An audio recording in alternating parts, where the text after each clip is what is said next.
Kementerian Pertahanan Rusia merilis rekaman penggunaan rudal taktis Iskander M ke posisi militer Ukraina. Rekamannya dirilis di Telegram Kemhan Rusia pada Sabtu, 15 Oktober 2022.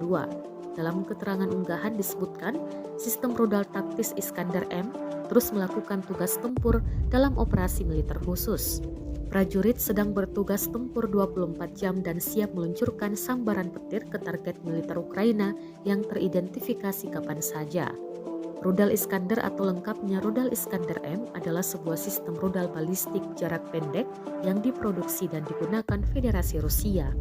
Rudal sepanjang 7,3 meter ini memiliki bagian hulu atau kepalanya yang bisa diisi 480 hingga 700 kg bahan peledak ataupun nuklir. Terima kasih sudah nonton. Jangan lupa like, subscribe, dan share ya.